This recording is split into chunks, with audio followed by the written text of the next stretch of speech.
Let's get All right, we are back. Episode 16 of Morning Shootaround, and it's the regular cast of characters back once again, of course. It's Christian Del Bianco. It's the man who built the place, Tyler Pace. And we finally got him, Frank Scigliano. We have been going after this guest, feels like for the entirety of the NLL season since we started this show. Took a while, but we finally landed our white whale of a guest. I want to run down... last week, I asked ChatGPT for some intros on some of these guys, and I kind of liked it. So I wanted to read you what popped up here for yours when I typed your name in here. Frank Scigliano has steadily grown from a promising junior goaltender into one of the NLL's elite netminders, capping his career so far with top awards, record-setting performances, and a sterling reputation on both domestic and international stages. Frank Scigliano, welcome to Morning Shootaround. Thanks for the intro. Thanks for having me, guys. AI is pretty kind. Yeah. Not bad.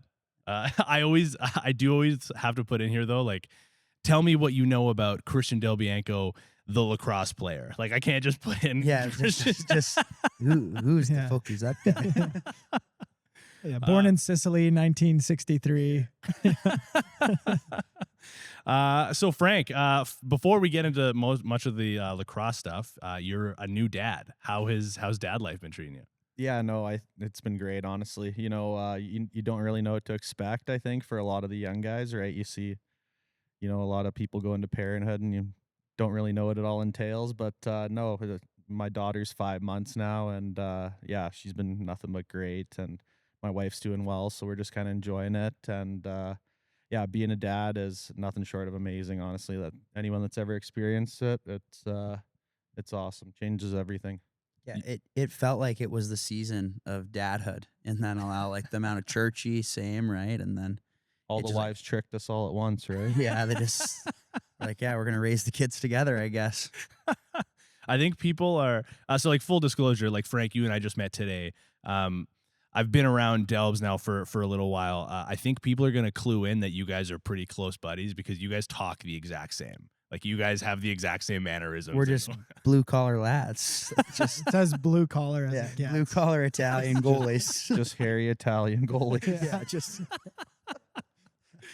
unbelievable.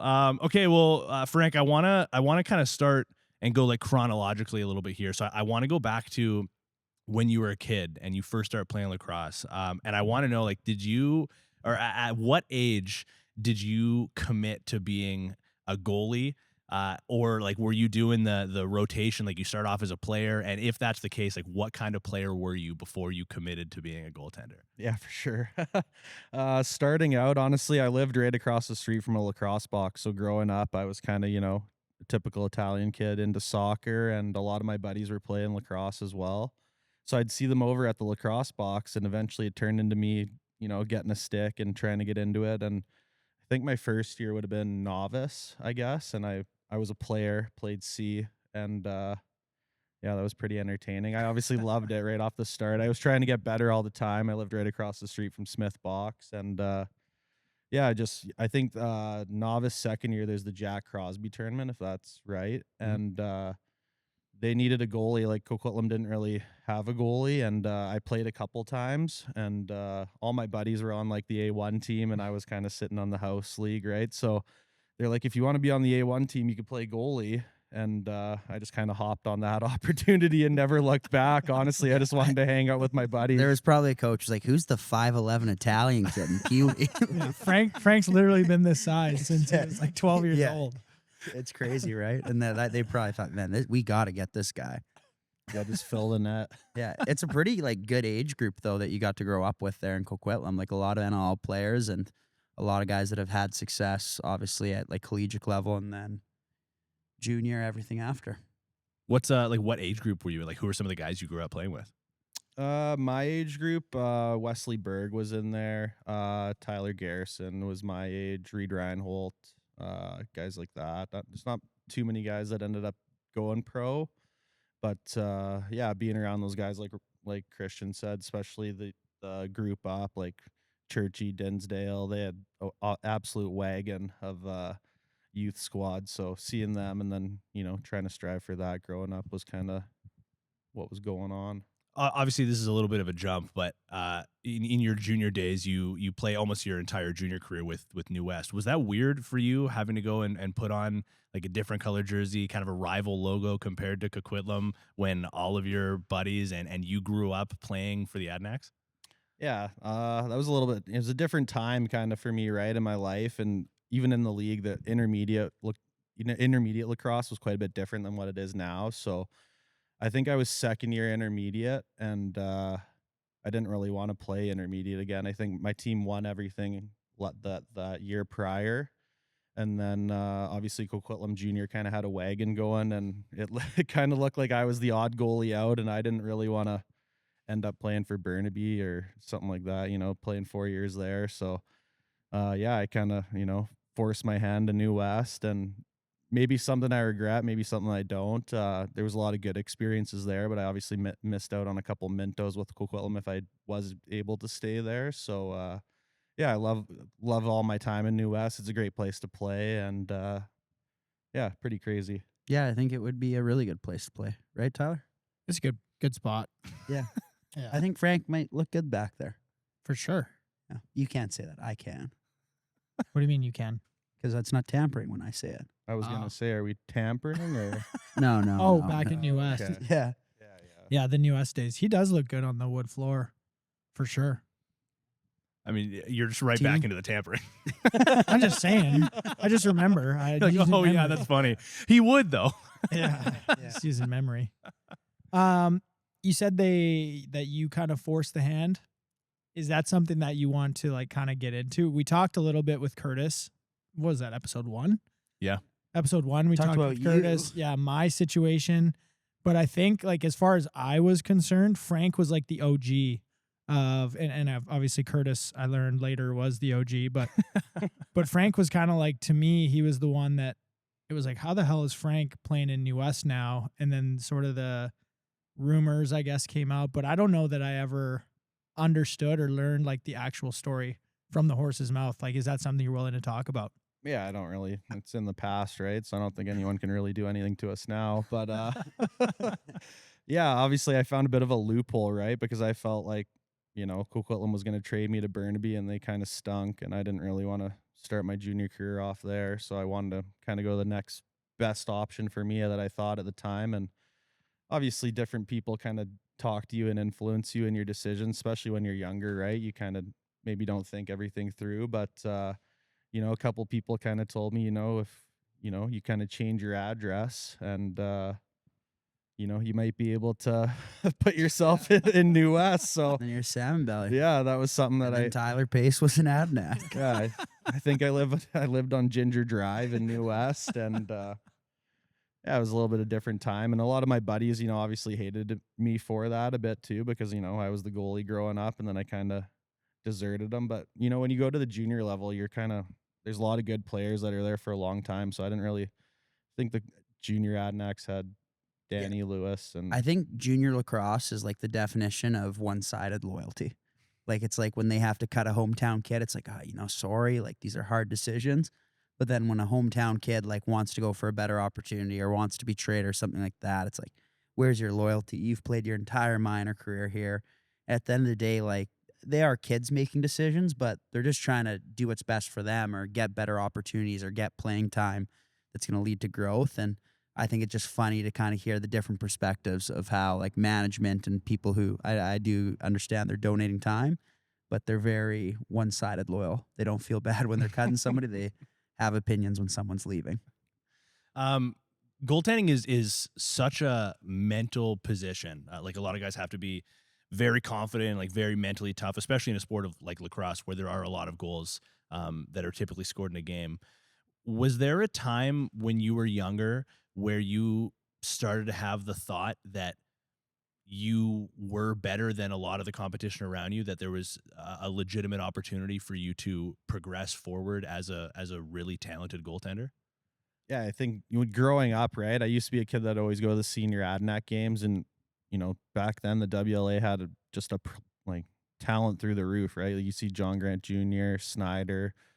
I would watch NLL Talent every Saturday. So that was kind of the dream, right? Being a kid from Coquitlam, you want to kind of strive to, be a pro. And as I got older, that's kind of all I wanted to do, right? So it was cool that, being able to get drafted by Calgary and kind of get my foot in the door in the league. It's not an easy thing to do, especially as a young goalie. Just we're not really set up for a lot of successes, right?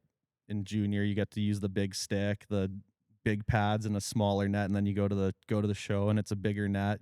They kind of monitor your gear, and then you use the little spoon, right? So there is a bit of an adjustment, but yeah, I think that was always kind of as I kind of got older and I kind of started to fall in love with the role. It's just kind of how it kind of played out, but yeah, I think being a goalie is definitely different. I know Delbs can kind of he knows all about that, but it helped for me that I had a babysitter when I first came into the league. And Frank's a new dad, but he's not a new dad in the NLL. Like the going joke when I first came to Calgary was he was Papa Frank, like making sure I made my flights. The first weekend I go, I don't have a visa for my baggage. Just that was awesome. Little things like that where he was just taking care of me and making sure I get to things, and also just helping with the transition of like the net and all that stuff. But if you don't have a veteran goalie like that, like you probably had Mike Poulin when you came into town, it's hard, right? When you're just hopefully it works out, but as a confidence-driven position, when you go to that level with the better shooters, all that stuff, it's a hard first training camp. Do you have a preference now of the spoon or the big stick or the woody? Yeah, it's personal preference, honestly. I'd say in summer ball, definitely I love using the wood stick. It's an advantage to me. But I think overall and for like all goalies, I'd say the little spoon is kind of, if that's where the pro level's at, that's what we should be using, because flip-flopping back and forth, there's just kind of, it doesn't help anyone, right? So I would say, I know a lot of people have different views on that, but yeah, I'd say lately the little spoon, just because it's a little more entertaining, right? The game's a lot faster. You see more goals. It keeps people more engaged, right? Where a summer ball game, 5-4 in Cam Neely or something, right? It's not. Is that what why they have the wall or the wooden stick is because it's like easier to save the ball? That's why we're using it. It's like you don't see like a minor hockey goalie using a baking sheet between their legs, right? Like that's basically what it is. It's like, personally, I'm not huge on using a wood stick, but there's a very obvious competitive advantage. And I understand there is some tradition stuff about the wood stick being in the game, but like we're all using mesh in it. It's not like we're using traditional leather pockets or anything like that. But I think it's one of those things that until every guy is using a small plastic head, you can't use it because it's a clear advantage. Yeah, I don't know. It's like, it's just strange. It's just a strange thing that the pro league has it one way, and then every other league is like, oh, just use whatever you want. Well, it's like imagine if soccer like doesn't put a bigger net. Like basketball, there's not a higher hoop. Yeah. Right? Like we're one of the only sports that makes the net bigger and changes like a little bit of pad stuff at the pro level. Is it also like, this is something that I've brought up before, and this could be like a completely nullified point, but is it also a little weird that in the WLA specifically, there's multiple different surfaces that it's played on? Like in one night you're playing on turf, the next night in the same league you're playing on wood, the next night in the same league you're playing on concrete. Is that weird at all, or am I overthinking? That's across the board. That's across the board, and in every age group.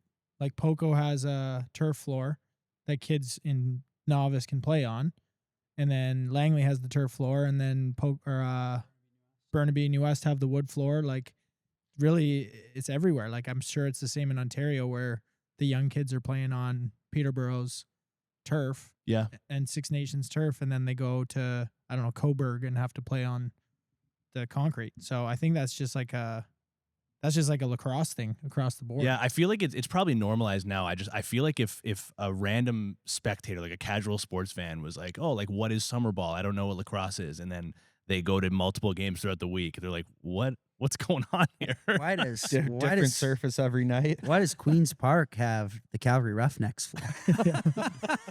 And why does the color match neither team? Yeah. Okay, going back to your junior days here a little bit, you talked about maybe a little bit of regret just in the fact of probably missing out on a Minto or two playing for Coquitlam. You did, though, get an opportunity to play for a Minto for New West in 2013, if I have the date here right. 2010. 2010, yeah, we played in Coquitlam. Oh, okay. we were the second team in New West. Yeah, and then the other one was we hosted. That's right. And then Whippy won that one. That's what I'm thinking of. Okay, well, I mean, we can get into both a little bit here. I mean, we've kind of talked a little bit throughout past shows about like the 2010 Minto and how it relates to the most recent one in 2024, but specifically talking about the one in 2013 that New West hosted. Obviously, you guys had a really good run that year through that Minto as well. You make it to the final. You run into a really hot Whitby team with some legitimate talent that's still That's a riddled wagon. throughout. Yeah, It's they a were good. wagon of a team. Cossack, Shanks. What's Connor. Clark? What's his name? Emerson Clark. Emerson Clark was Clark, like the he best was out player at the there. Minto. He was ridiculous, Yeah. and he was like Threatening to fight the coach. Like he was just like on Twitter, like threatening to Emperor, like throwing balls at the bench. He was a lunatic. And Did you guys have Amesbury at that point? No, he's too old. Could you imagine though? No, it would have been a show. Yeah. Yeah, I got the Whitby roster here. Dan Littner, Curtis Knight, Ryan Keenan, Austin Shanks, Mitch DeSnew, Graham Hossick, Emerson Buchanan. Clark. That was my intro to the Minto Cup, and I was like, "What? Like this is their team? Like how come they're so good?" That was Tyler's first experience not being better than everyone. Yeah. It's like, Mom, what's going on? Yeah. Why did we come to Coquitlam? I should have gone to dress in Whitby. Yeah. What was your experience like in that 2013 Minto? Yeah, it was, hard to touch on obviously because it sucks losing. Especially Minto, you only get so many chances at it and then you're too old, right? So guys that have won it know how hard it is and what it means to do that. And yeah, obviously we ran into a bit of a wagon. I think in that time, like our kind of dragon was Coquitlam. So to be able to beat them in the semifinals, I think we probably felt pretty good about ourselves. And then playing Whippy, they were just a little bit deeper than us. And I think Derek was coaching too at the time in Whippy. yeah. So he had them dialed in, right? There's just a different level. Yeah, fair enough. We fast forward a little bit here to your pro career. You were drafted in 2011 to Calgary, where you ended up spending the first 7 years of your career. Delb's already kind of touched on it that Mike Poulin was the starting goaltender in Calgary when you first kind of came into the league, and already like established as a bona fide starter throughout the league as well. What was that like coming into the league and having somebody like that as a mentor for yourself right away? Yeah, it was awesome. I think, a guy that's done it, you want to be able to absorb everything you can from him, right? Especially when it's something new and something that you don't really know. So Pooh was great to me. He was always, if I had any question, he would always take time after practice, kind of walk me through things. We had Rosie for a little bit too, actually, because there was the expansion Blazers, from yeah, the the Boston Blazers, right? Blazers And then folded. he ended up getting traded to Toronto. So there was a point where yourself, Nick Rose, and Mike Poulin were all on Calgary's roster there for a little bit. Yeah. That's crazy. Yeah, a couple weeks anyways. I don't know how many, but yeah, Wow. pretty wild. When you, and I know Christian talks about this from time to time, maybe like behind closed doors, but something that like bugs him is when like a goalie, like a backup goalie, doesn't even really want to like play. Like they're happy to be the backup. You go into Calgary, obviously Pooley is like the kind of the legend that he is.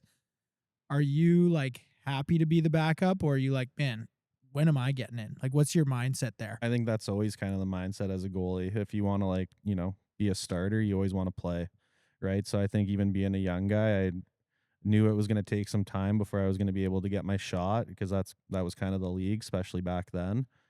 But yeah, I think my mindset was always, I want to play. I need to take shots. And to your point, like I see some of the young guys and they come in and then they don't even really get in the net. It's kind of hard. For me, I'm an older guy now and I'm still in the net like as long as I can, taking as many balls. And some of the guys are just, not in there.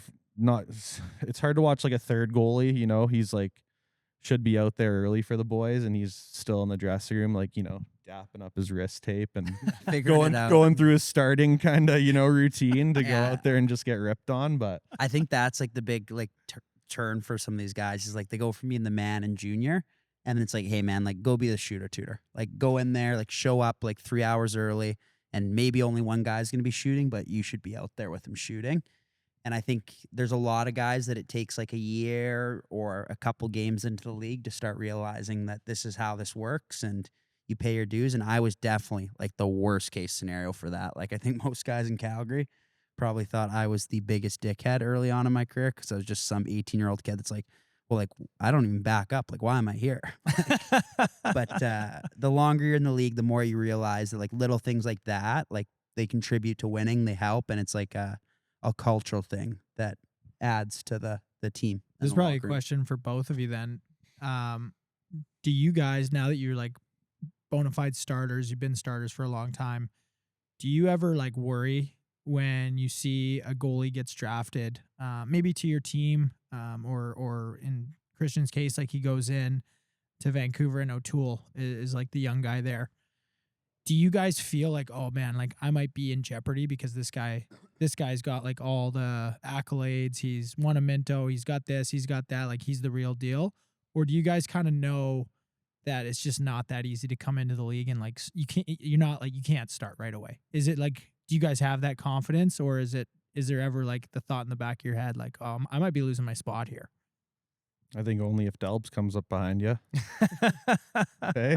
No, but in all fairness, like I don't think so. As a starter, you're just like, you just go about your business. But I think being an older guy, I like taking the younger guy like under your wing and kind of like showing him the ropes. Like I can kind of mention Thomas, right? And Sask, like he showed such good work ethic. Like last year, I was just so pumped. I'm like, this guy wants to be here. He's taking so many shots, has questions all the time, right? It's kind of, you want them to do good and have success as well, right? Especially if you're a good teammate. I don't see like, a guy nipping at your heels is only good competition, honestly. Yeah, I think once you've established yourself in the league, you kind of understand, like you're saying, like it's really hard to be a starting goalie in this league, and especially for like a duration, right? It's not like a 1 year, you get in, you get hot.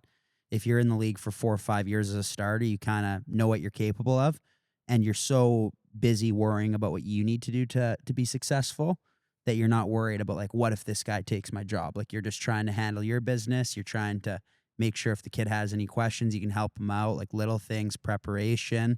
And I think like a lot of these younger guys, like it's not so much like giving them like technical advice. It's just like mental and mindset stuff of like, hey, this is what I'm thinking right now. Like this is what I do to try to stay confident, little things like that. It also feels like if you're like a really good backup, typically you end up traded. Like you're going to be the starter somewhere else. Like if you're not really going to take over the starting role where you're at, you're probably going to end up somewhere else and be the starter there.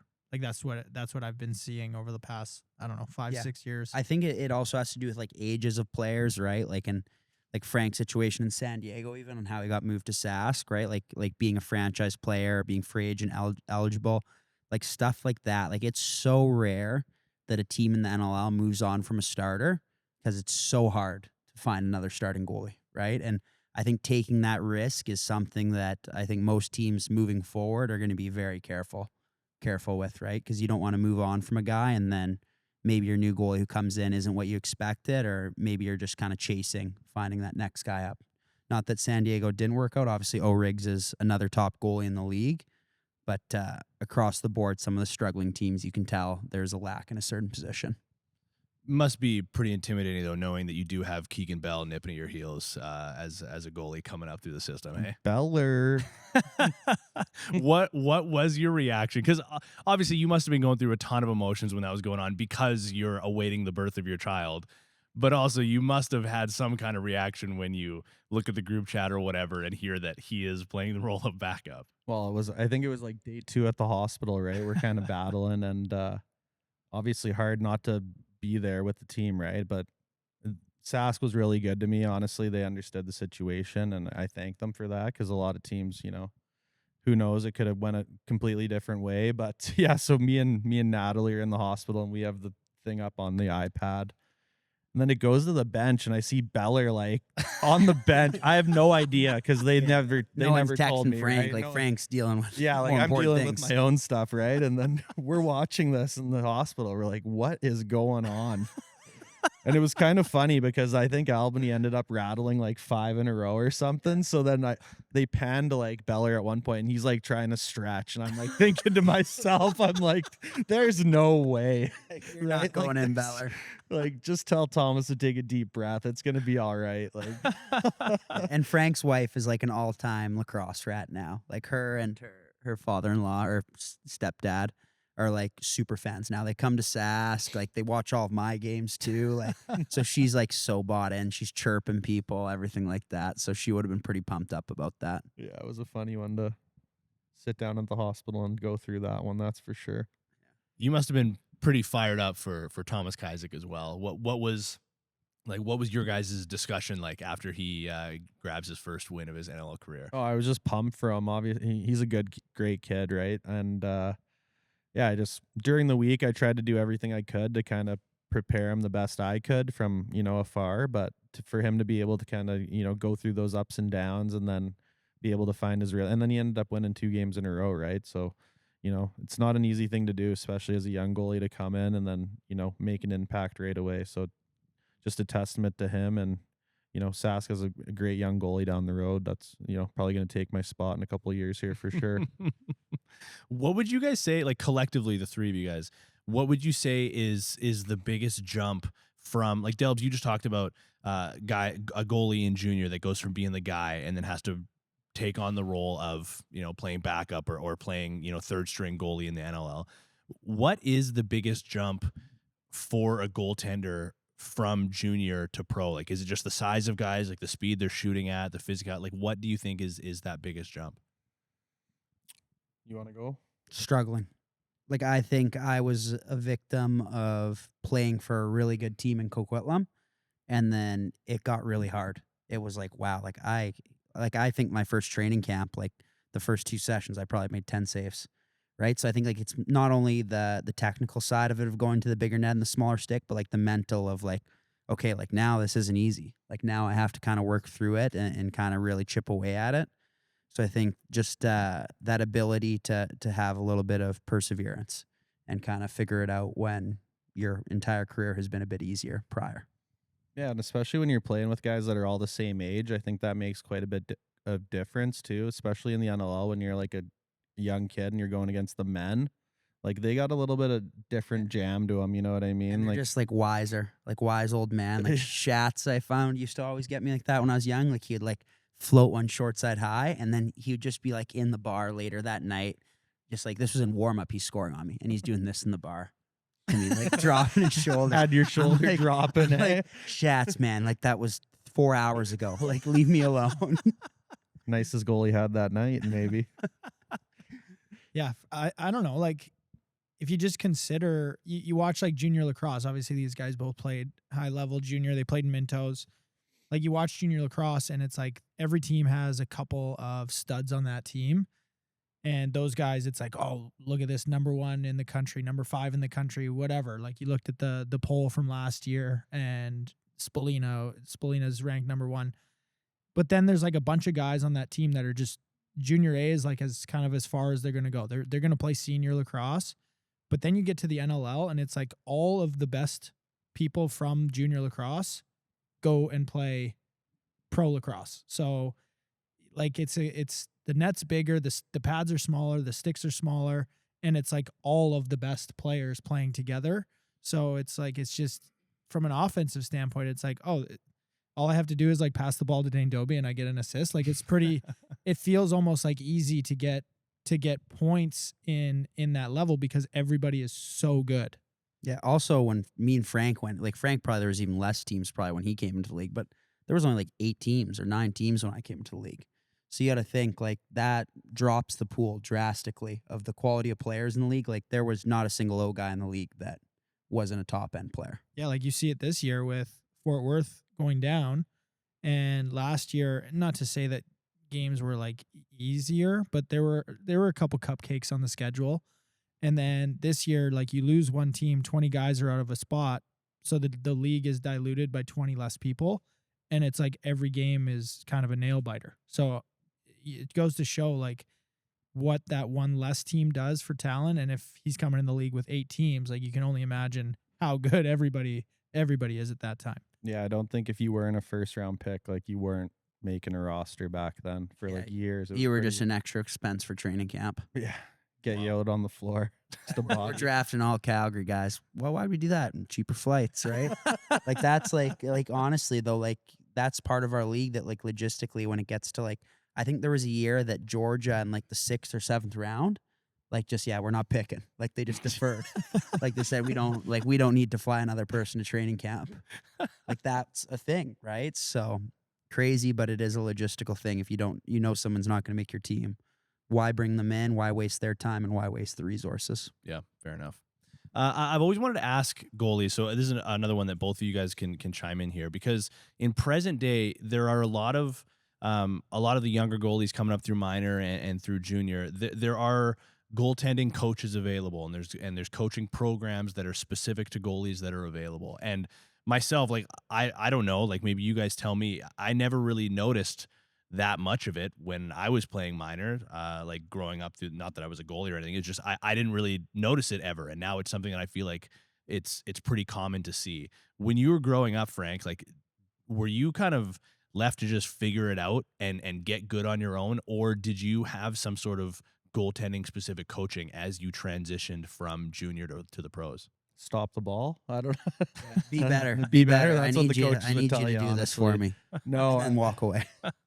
I think a couple years in minor, I think like Dwight Mecke came out and kind of gave me a little bit of mentoring.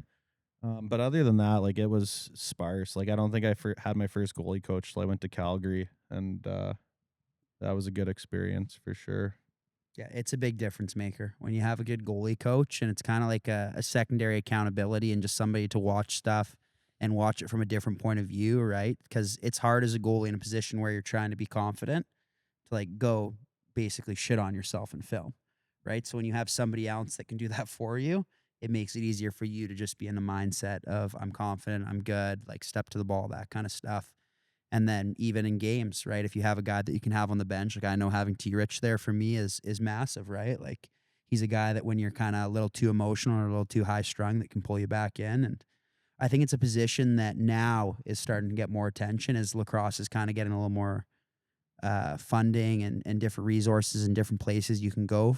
It has definitely expanded, and I think rightfully so. I think it's helping the young kids too, right? You see a lot. I go to a lot of minor things now, and there's some good young goalies moving around out there. It's not just big equipment and just kind of clogging the net. So it's kind of nice to see it. And having a goalie coach too is just relatable, right? It's hard, I think, sometimes as a young goalie to just, your coach has never maybe even been in that situation before, and he's trying to tell you to do something that could be completely. I think like a lot of coaches are just like worried about saying the wrong thing, so they say nothing. Yeah. I'm just gonna leave you alone now because I'm uncomfortable. I've always found that super interesting when you in comparison to a sport like hockey, where there are goalies that are like playing from 7 years old, and they are immediately in these goalie specific camps, and every movement that they make is dissected, and they have film, and they're going through everything. And then in something like lacrosse, for a very long time, like you guys said, it's starting to change here a little bit, but for a very long time, it was just like, hey, we're having a practice now. Just stand in the net and stop everything that gets shot. Like, we'll talk to you at the end of practice, kind of thing. I've always found that very interesting from a lacrosse goaltending perspective. In 2014, I want to ask you about this as well. So in 2014, you're playing for Calgary. Calgary goes to the final that year, but on the playoff run, there's back-to-back. So round 2 and the finals, it goes to the third and deciding game, which means that you were there for 2 straight mini games. And I've heard so much lore about the mini games, but I've never actually seen one before. What was the mini game experience like from your perspective? It's a wild ride of emotions, that's for sure. A high to an absolute low of low very quickly. What a wild league it was then. That's for sure. I think 3 games now isn't even enough, but yeah, having the mini game back then, it was wild. That was, yeah. Yeah, that's like one of those things that I think is good that we left in the past. Like, like You think so? That's another one of those things. Like you turn on like a lacrosse game. Wow, this is pretty entertaining. Okay, the game's over. What are they doing now? Oh, this team won, and then they just lost the championship because of a 10-minute mini game. Yeah, now we're gonna It's play like Mario overtime. Kart. Yeah. Oh, that's so funny. Okay, well then, I mean, you touched on it a little bit earlier, but eventually Delbs comes into the league. He ends up as your backup for a little while. What was your guys' first impressions of each other? Well, I don't know. I think we've known each other for, longer than that. Goes back to like, back in the day we were doing stuff back at Smith Box with his old man. So But for him to be able to get drafted to Calgary, super cool experience. Two guys from Coquitlam, right? We were carpooling together, doing everything together. So The original carpool. Yeah, we were Yeah. we were full carpoolians, roommates in Calgary for quite a few years, and I think they're just like funny little things, right? Like for me, like it was like a dream come true, right? Like it's like, oh, Frank's my goalie partner now, right? Like it's like a guy you grew up looking up to, and he kind of goalie coached my brother a ton, and then helped me out a bit. So like I was just probably like that kid that like, man, everything's so great, and then Frank was probably like, man, like can this guy be somewhat self-efficient and self-dependent for once? Like I said, the first weekend we go to the airport, I don't have a visa, like right, I just turned 18, I don't know, right? And Why then are like my bags paid for? yeah, like parking, all that stuff, like everything, right? And I remember the one time we're driving home from the airport with Brandon Goodwin, and Goody's just out the window yelling. He's like pretty banged up. It was Mother's Day. Yeah. I remember. And I'm just thinking, this is the NLL. Goody's in the back just screaming. Frank's laughing the whole way home. We stopped for flowers though for mom. Yeah, we for did. moms. I believe the direct quote from Goody was, "She's gonna know that I got messed up." Oh boy. In 2018, that's when San Diego picks you up through the expansion draft, and we had Curtis Dixon on our first episode, and he mentioned how through his process of eventually departing San Diego, he wasn't overly impressed with how that whole situation went down. Like you spent 4 years there as well before ultimately getting dealt over to Saskatchewan. Was your experience similar? Like, did you leave feeling in a similar way to how Curtis felt? I think in the beginning, right, when you go to a new team, it's always like a breath of fresh air. So I was super excited for the opportunity, right? Especially San Diego. You don't really know what you're getting yourself into. It's a gorgeous city, and to be able to go down there every weekend, it was definitely a privilege. Like I enjoyed myself, and I think even the day I got traded, like I told my wife, I think she was more upset than me. Like, fuck, we're not going to San Diego anymore. But yeah, it was, whenever you get traded, there's obviously, it's a bittersweet feeling. And, my situation was a little bit different. Like Delb said, they had the franchise tag on me. So I was getting told one thing, and then, a week later they swept the rug from under me. So it was a bitter feeling, but I couldn't be happier in the situation I'm in now, being in Saskatchewan. So it was kind of the best thing for me, honestly. Easier travel, don't have to deal with the States. It makes a lot of sense now, especially being older. But yeah, I had a lot of good times in San Diego. Obviously, there's a bit of, negativity near the end. And, I said a couple things too, just to kind of poke back at them. But at the end of the day, it's just all in good fun, right? It's just emotions. Yeah, a lot of friendships that you've built, right? Yeah. Clowes, Dogger, and all those guys, and Graydon, like you said. But I know, like me and Frank, like if you call one of us, there's a chance that we're near each other through work or just hanging out. And I remember the one day of him getting a call on like a Thursday, and it's like telling him that, hey, we're gonna franchise tag you. You're our guy. Like we want to work this through. And then I think it's like a Monday or Tuesday, and he comes back in the house. He's like, I got just traded to Sask. You were in the car. I was like, sorry, what? We were outside my house. Yeah. I was like, sorry, what just happened? Yeah. He's like, they traded me. Like, Yeah.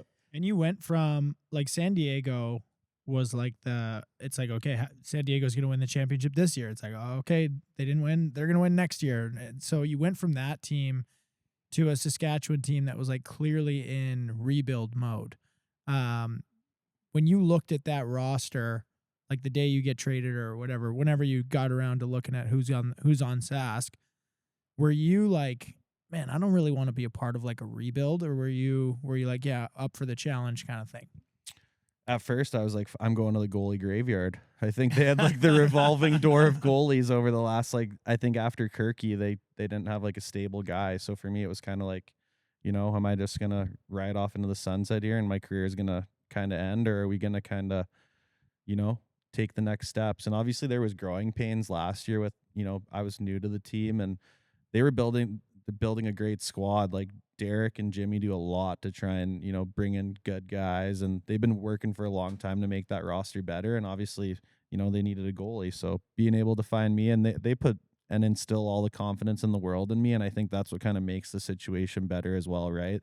Those guys are behind you from day one, and it just kind of makes that transition easy almost, right?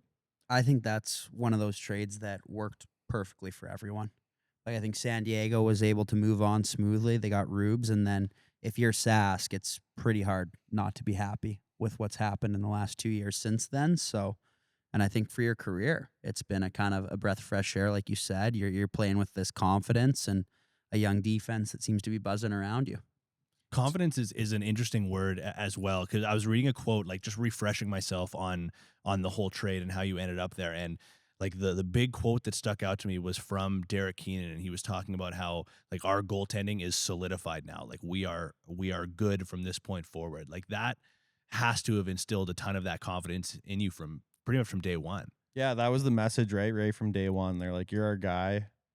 We're going to roll with you now, right? Like just be the guy that we know you can be. And yeah, our first year was tough. I think we missed the playoffs by like the last game of the season, which was unfortunate. But, you know, to kind of see what we did this year and where we kind of came from, it's a neat experience to be a part of. There's a lot of great players in that room, and a lot of great athletes. And I think the one big thing is our locker room super tight, right? Where I've been on some teams and there's kind of that group of guys over there and kind of another group over there. But our Sask group is super tight. Like everyone goes out together. Everyone kind of does everything together. And I think that kind of goes a long way. But that also starts from our top down, right? They kind of represent that, and it kind of bleeds down through the room. Derek Keenan might be the only guy that can trade Rubish and get better. Yeah, and win. I traded the greatest defender of all time and won. Yeah, that's crazy. He's like the He makes Dos good Equis trades. or whatever commercial. He's the most interesting man alive. Yeah. Dos Equis, yeah. It's interesting as well that you bring up the locker room dynamics of Saskatchewan, because that was another question I had here. After you guys won game 2 of the finals, there was this clip that was kind of making the rounds of like there's a camera in the locker room afterwards. You guys are kind of in your huddle. You're the person that's speaking, and you're talking about how like we earned another weekend together as a group. Just like talk about how tight knit that locker room is. Oh, it's super tight. Like we do everything together. It's funny. Like we'll wait for each other at the airport, even if it's like an hour in between flights, right? We don't really leave a man behind. But yeah, that just starts with our culture, right? And that starts with Jimmy, our head coach, and Derek and Jer. And yeah, it just bleeds down through our room. But yeah, especially when you're going deep in the playoffs, it's all about just playing for one another, man. You're not really focused on the outside noise. It's what those 20 guys are doing on the floor and how you have to get prepared for the game. I want to ask you about an event. I don't know if that's the right way to put it, but during round 2 of the playoffs, it ended up being the clinching game for you guys. Obviously, you're witness to that crazy sequence that went down where Mike Messenger makes that outrageous play to knock the ball loose with just a couple seconds left, and it leads to Matt Hossack tying the game. And then, of course, Austin Shanks ends up winning it in overtime, and that is what sends you guys to the finals. What was the emotion like for you guys from your vantage point watching Mike Messenger make that play and then everything that followed afterwards? It was crazy. I don't know how they don't just throw the ball down the floor there and ice it. But I don't know. Yeah, there's a lot of things, but that's like I one of don't those know. things I that's- don't know how the thought is put it. I'm so thankful for Mess, and you know he worked his bag off to get that ball at center, but I just don't know how the thought is like lobbing the ball up on center and hoping a guy runs on. I don't think they wanted a timeout there, but that Yeah, might I don't be, think they did either. Yeah, but I think that might be like Derek Keenan like slaying his dragon moment too, right? Because he's lost one on that, so that one probably felt real yeah, good. we to go be on through the all other that side. stuff. Like we dial that stuff in now. Like they definitely learned their lesson from, you know, their other championship. A mistake like that can cost you everything, right? So we go through all those situations, and just a testament to the guys on the floor to be able to honestly make a play, right? That's tough to do. I think it was under 10 seconds, and yeah, and then be, you know, Shanksy dagger in his old team. That's also awesome. So And then one of the weirdest post game interviews I've ever seen. no one wanted to play the second game. Let's just be real. I love the emphasis on tonight. Yeah. We were One winning. suit, got to win Tonight. tonight. That sounded better in your head, shit. It's like a WWE promo. What a weapon in the playoffs, though. Yeah, sick. Full credit there. I don't. How'd think, you guys win? How'd you guys win? I think he's your guys MVP 100%. in the run. Yeah. Sick. Yeah. What a trade again! Like another Derek sick Keenan. trade. He signed. He No, signed him. him Signed free him. agent Signed and him. got his whippy boy, right? So Yeah, exactly. yeah. And then after a run to the finals like that, obviously it doesn't end the way that you guys had hoped for, but that has to leave you pretty confident in the future of this group for, I mean, whether it's the near future, but also the distance future as well. You guys have to feel pretty good about your group after that. Yeah, I think that was like one of the main reasons why I wanted to re-sign right away. It's something that I definitely want to be a part of going forward. The culture there is awesome. You get treated fantastic. I know a lot of people say different things about Sask and having to travel there, but it's been nothing but amazing, honestly. I love my time there. And a lot of great young players, right? There's a lot of young guys that are still they're growing and we're only going to get better from that, right? Obviously, Buffalo's a wagon. They've been there, they know how to win. A tough place to play, but it was honestly a fun time playing in Buffalo. Even though we lost, it was shitty. But that's what you want for this league. I wish every arena was honestly like that. It would be huge. Obviously, it's tough when there's only 1,500 people in Georgia, and then you go to Buffalo and there's 18,000. But Do you that's kind think? of the jump. Do you think Sask tells like back after that run? Hopefully, we got him going. Yeah. Like every time I would do an interview, I'd kind of say like, back in the day, this place was bumping. Like, be nice if we could get there again. And it was loud. Even game 2, right? It wasn't sold out, but it still had that kind of Old school feel to it Sask. when I knocked Boldy out and Sask, that kind of energy. Self plug. One thing I will say that was one of my favorite clips from the whole year was it was like some little highlight montage of Frank, and it just starts with him doing the on the floor. He's doing that in full pads. I thought it was so funny. Well, I was that started cracking up. coming into my thing as I came into being a dad, because some nights it was just so tough, and the only thing I could think of was pound your chest, Saskatchewan. So I got my little daughter at like 3 a.m. and I'm trying to get her to do the do. So when the emotions were running high when we're winning, that's the only thing I could kind of key in on. Is that forgive me if this is a dumb question, but is that like a Cody Jansen thing, or is that like a thing that was already in the arena before, the pound your chest Saskatchewan? Well, it was like the Wolf of Matthew Wall Street. Matano. No, I know it's from the Wolf of Wall Street, but like doing it specifically in Sask after a goal or to celebrate. Was that something? Because Cody Jansen will say that on broadcast all the time. Yeah, when they would score. but that was always I their think goal they've done it, celebration. yeah. That's like their goal Gotcha. thing. Since they moved to Sask. Sask. Yeah. Yeah, and he's Gotcha. just now using it as like a slogan. Yeah. So I kind of said it throughout this year, but like since you had your daughter, it feels like a different version of Frank. Like more, I don't want to say subdued, but like you're like less worried about what else is going on, and you're just like taking care of business. Have you felt like a little shift in your like mentality in the games? Yeah, I think I have, honestly. And it's like Tino said, it's mental, man. Honestly, I think, being able to go and play lacrosse is a privilege. And, doing stuff at home is definitely, there's times where it's not always easy. So to be able to kind of, bounce those off each other and then be able to go and do something I love on the weekend where I'm getting so much support from my wife, it just go enjoy it, right? It's not always going to be there. And I think that's something maybe when I was younger, I took that stuff for granted. Like I seen so many great guys like call it just, they have kids, they don't want to fly and they don't want to miss anything, right? You go away for a weekend, things change so quickly, especially in just a couple days at home, right? So I just appreciate, my time on the floor, and it's made it easier for me. Just I'm able to focus on the task at hand and just mentally just zone everything else out, just play. I will say as well, like, shortly after you became a dad, like when we would be getting ready to record the podcast, like we'd be chatting beforehand and stuff like that. And like both these guys throughout the year would say, like, Frank looks like he's having fun. Like I vividly remember Delb saying that at one point, like Frank looks like he's having fun out there right now. So I think like it was very much so a vibe that a lot of people were picking up on after. I mean, whether it was just the season as a whole, like you guys were having so much success, or whether it was specifically after you became a dad, I think people really noticed like just some kind of different vibe that was going on in your careers. And it was pretty cool to watch.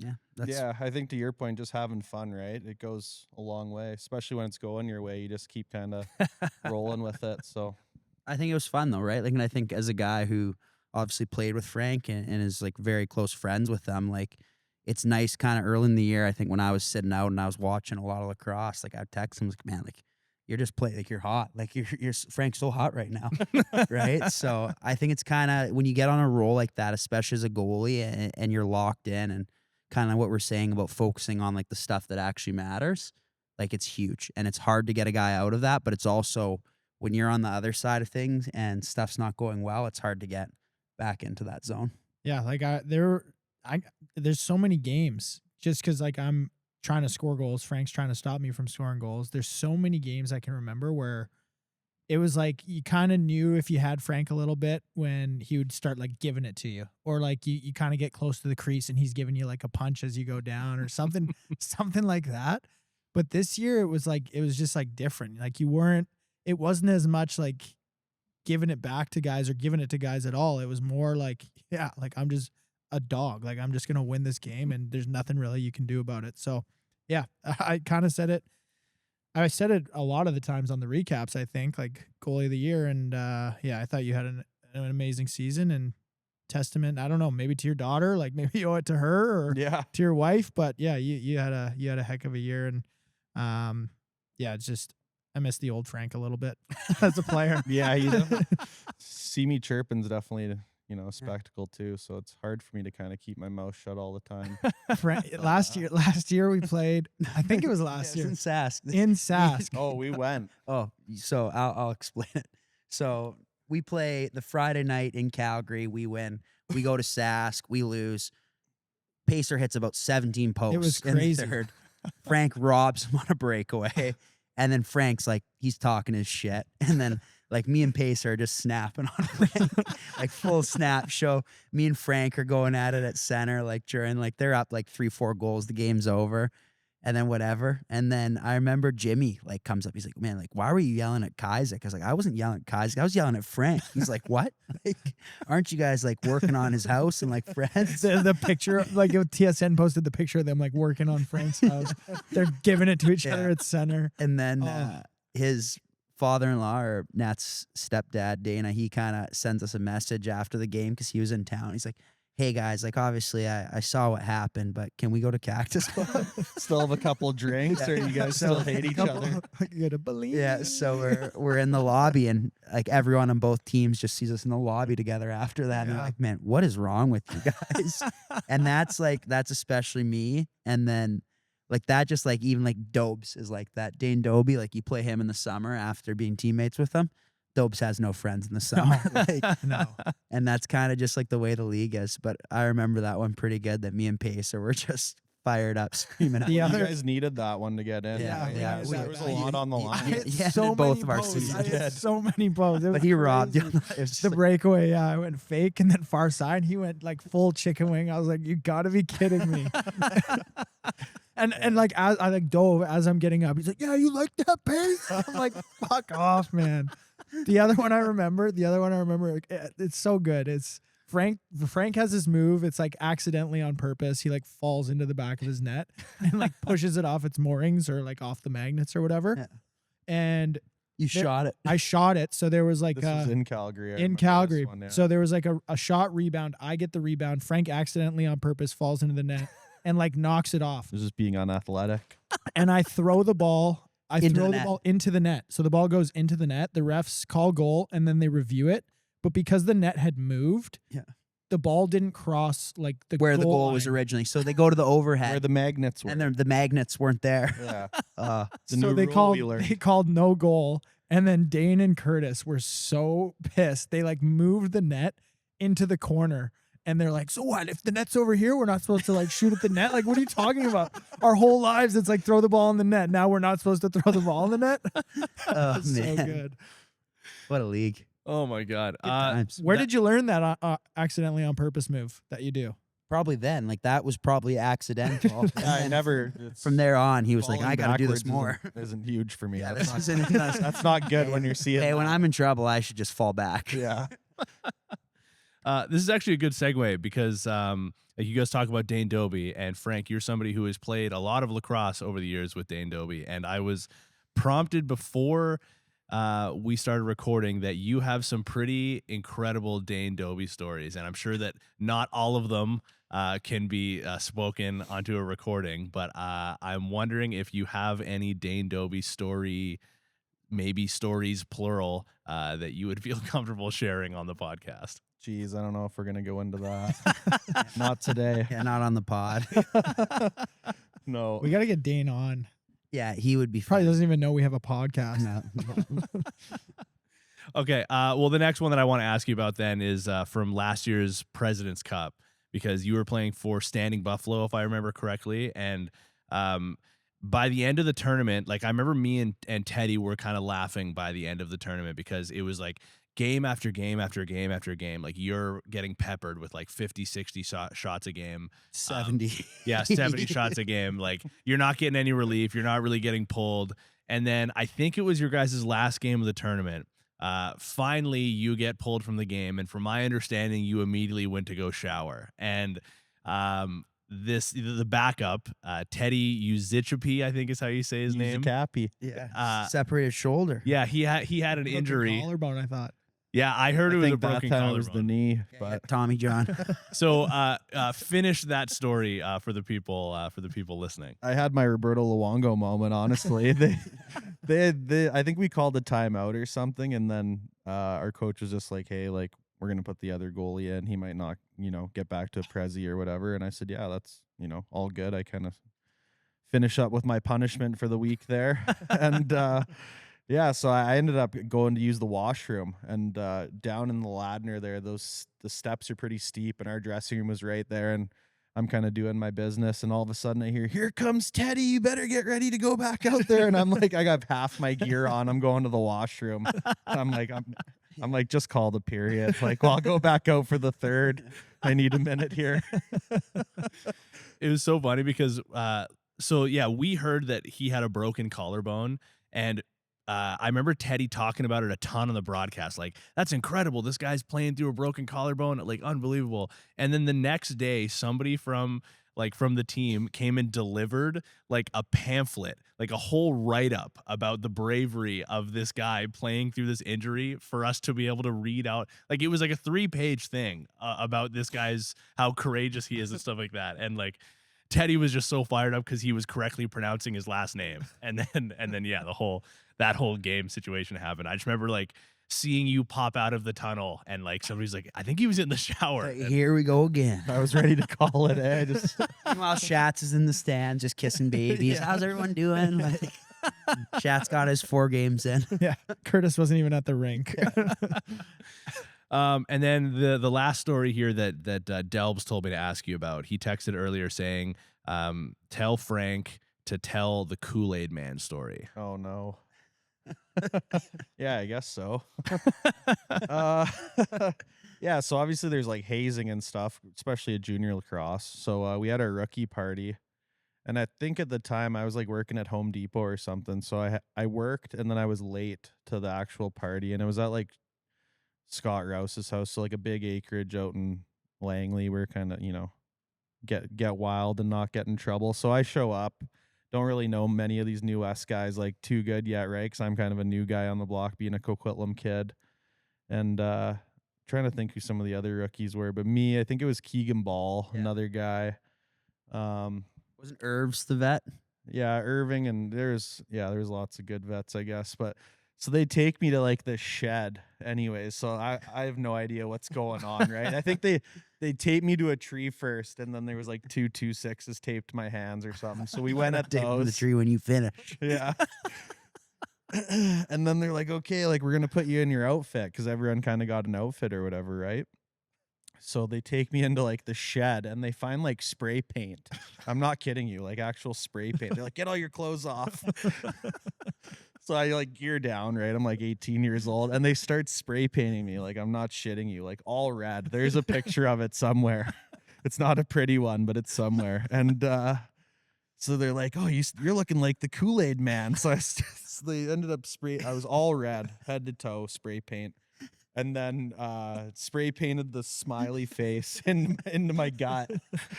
And my thing for the night was if I didn't go, oh yeah, like after every drink, I had to drink like warm again. tequila. Yeah. So like as it was getting, further into the night, the oh yeahs weren't coming out much anymore. It was kind of like a mumble. Oh yeah. But I immediately like tried to jump into the pool to like get the spray paint off, and there was like no way it was coming off, right? So I went through that night, and then I actually had to go back to like Home Depot that next like morning in Poco for my shift.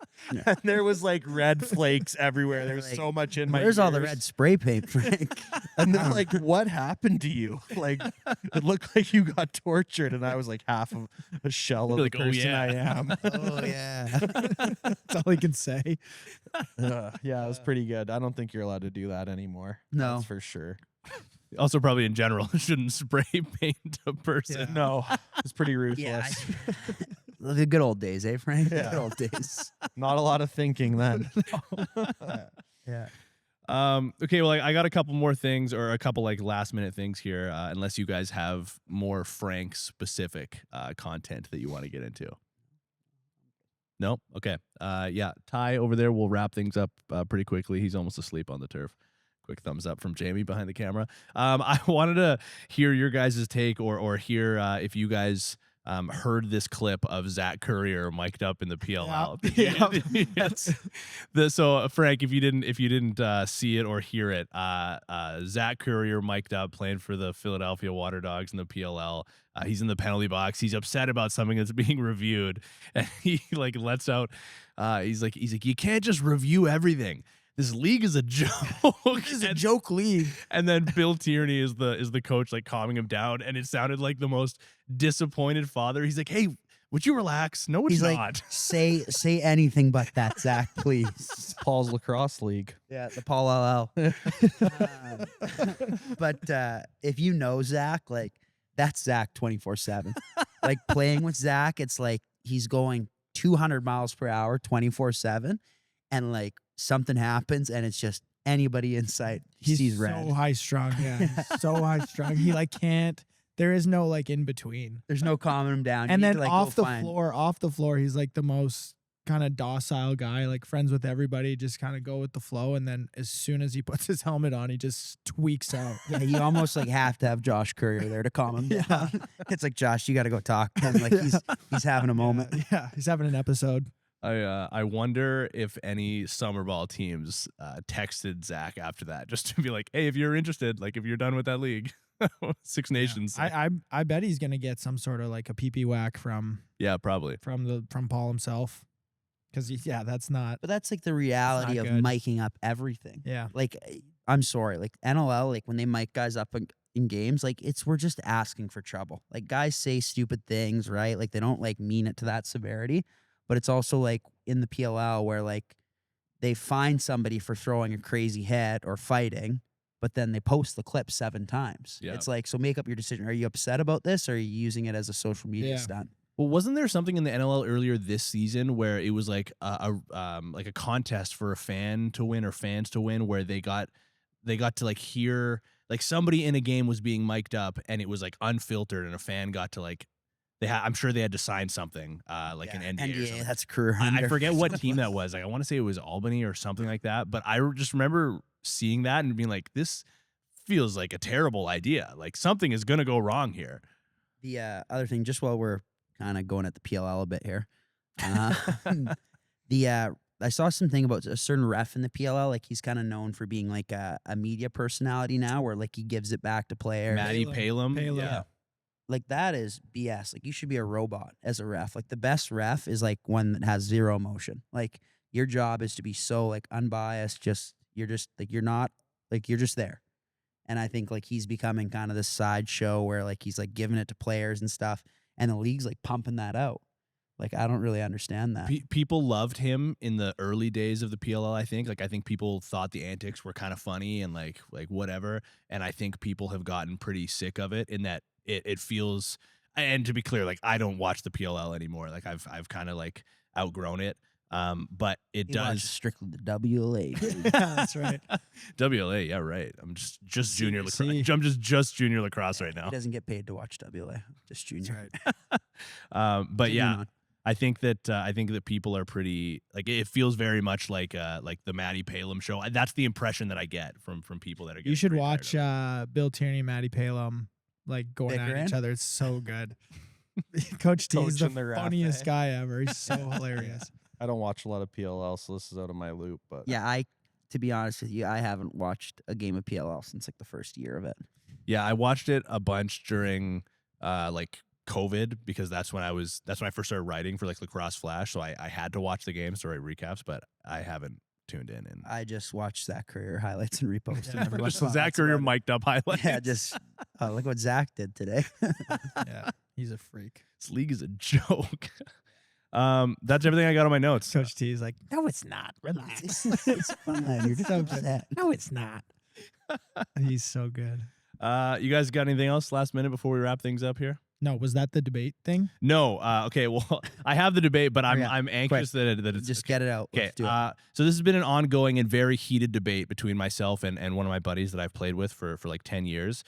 He says that Likes to clean the toilet with his hand. Bare not hand. with my hand. It's with a cleaning product, Spits but I on don't his put a hand. glove on. Just grabs a rag, that's hand in different. there, cleans it, no glove. Okay, Thank- anyways, continuing on. Anyways, Shitsy. my friend says that Joey Chestnut. Do we all know who Joey Chestnut is? Yeah. He says that Joey Chestnut is the greatest athlete of all time. He says that, and to be clear, my side of the argument is that he is the greatest at he's better at eating hot dogs competitively than Michael Jordan was at playing basketball, but I will not call him an athlete. And so the argument is whether or not Joey Chestnut is an athlete for his competitive hot dog eating. And it's back in the news right now because he just announced his return to the He's tournament. back Back. to the big stage. Yeah. So 4th of July. See you there, Joey. I want to know where you guys come out on whether or not Joey Chestnut is an athlete. I told my friend Riley that I was like, give me all of your arguments right now because I'm going to bring this to the podcast, and this is the last time that I want to hear this from you because this has been an ongoing argument for like 5+ years. I'm pretty sure Joey's been to an NLL game. Didn't Yeah, he go he to came to Sask? Sask. Yeah, that's Yeah. right. Yeah, That's so- right. Yeah. Yeah. The one thing I'll say though, like if we're saying he's one of the greatest athletes of all time, No, like, the greatest. Yeah, the greatest. just one of, I'm gonna say. Like think about soccer. How many people play soccer? Billions. How many people eat? Not competitively. All of them. Not competitively. All of them eat though. Yeah, but not competitively, man. Like there's maybe what, like we'll say 100,000 people in the world competitively eating, right? I don't know. Yeah. So like I on a don't know the percentage number. basis, like I don't think it's that But- outrageous that he's that much better. But than still, anyone. it's not like he's just winning every time. He's dominating. yeah, he might be the every only time. full-time So are competitive. you in the eater camp world. of he's the greatest? If you ever met him, But I that's think not you the know argument. why. So I'm in the camp that he is the greatest. Like he's the greatest competitor that has ever lived. Riley is the one that's saying he is the best athlete of all time. Like I think you put the best, like Wayne Gretzky, you put Messi, you put Michael Jordan, like the best at whatever their respective sports are. I think that Joey Chestnut is better at hot dog eating than they are at their respective sports. But where the argument comes in is whether or not he is the greatest athlete of all time, and I won't put him in that. yeah, category. I think I'm in the side of Christian here where like there's not that many competitive hot Like, dog there might eaters. be five competitive hot dog eaters in the Like world. professional that, hot dog eaters. That's yeah. all they do. The rest of them are like lacrosse players. They're working a full-time job. Yeah.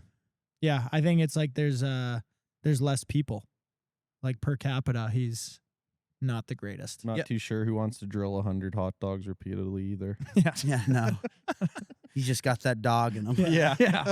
So many dogs. But even besides that point, like think of the championships that he has won in that regard. Like he's won more championships at this than anybody has. What in about what's his name? The chess player. Magnus something? Magnus, yeah. What about him? Well, see, I think you're mixing up the argument here because like I don't think that Magnus chess is an would athlete. be. I know. I don't think he's an athlete. So, but you think eating hot dogs is athletic? No, okay.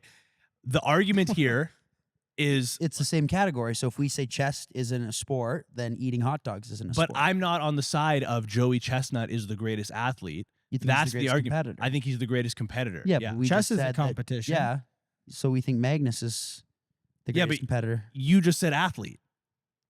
Okay. Either way, Competitor. Either The athlete, wording I is don't important care. here. It's not either that or, important. Tino. Either or. Either or what? I said either or. That Magnus guy is a better competitor, or if we're calling them sports, athlete. Yeah, because there's way more people that play chess, and he's like by far the best chess player. But I don't know how many championships he's won. Just like He's been playing since he's like 12. great. All of them. Look him up. Joey Chestnut currently has 16 Nathan's hot dogs eating Okay, contest look up this titles. Magnus guy. How many? I don't know. What's the world chess title? Just Jeff would know. Jeff Cornwall. We gotta call would know. Jeff. Yeah, up. we gotta Frank, where phone do a you, friend here. Frank, where do you come out on the argument? I don't think he's an athlete. Okay, so we're on the same side. Yeah. Do you think he's the greatest competitor of all time? I think he just knows how to pound away the meat.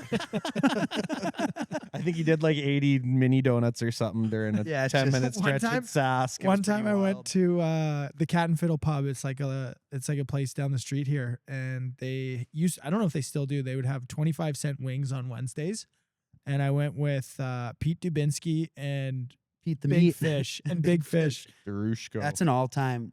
Those are goalies. They must have hammered 80 wings each. It was the most. I was like sick watching it. It was disgusting. One of my favorite Big Fish stories was he's taking 10 hours to research this. You guys are Um, talking. What are you His, talking about here? you know, when like the Chilean miners got stuck in the yeah, ground, yeah. he thought like they were Chilean kids, like Chilean miners, not Chilean miners, like working underground. So for the record, Magnus has won 30 plus chess titles. Okay, so, So for- He's a legend. Is that I- better than 16? I think. Okay. what about like Almost like Djokovic and like Federer and those guys? Yeah, I think that Joey Chestnut is better at eating hot dogs. But than they are they've at won tennis. more championships. I also I think winning you, percentage. Yeah, like I also got to be clear here. Like you guys are coming at me like I'm relaying the argument on behalf. But of you're Brian. part of the argument. You think he's the greatest competitor of all time. I do. Yes. So, okay, I'm losing my argument, so I'm just no longer going to say it's my argument. All right. Okay, moving on. Yeah, that feels like a We're good note to wrap things up on. Frank, thanks for coming on to the episode, man. Yeah, this is a long time coming, so I'm glad we were finally able to make it happen. Shout out to Nat for getting him on here. His wife's the only reason why we got him. Yeah, I think my wife and the lack of I don't play summer ball. So a little bit of free Yes. time for me to come and hang out with you guys. Appreciate it though. Thanks for having me, Tino. Thanks, Tracer. Thanks, Yeah. Dubs. All right, well, that's going to do it for another episode of Morning Shootaround. And yeah, as always, thanks to everybody for watching, listening, and we will see you next time. Thanks, guys. Thanks. That's a sick episode.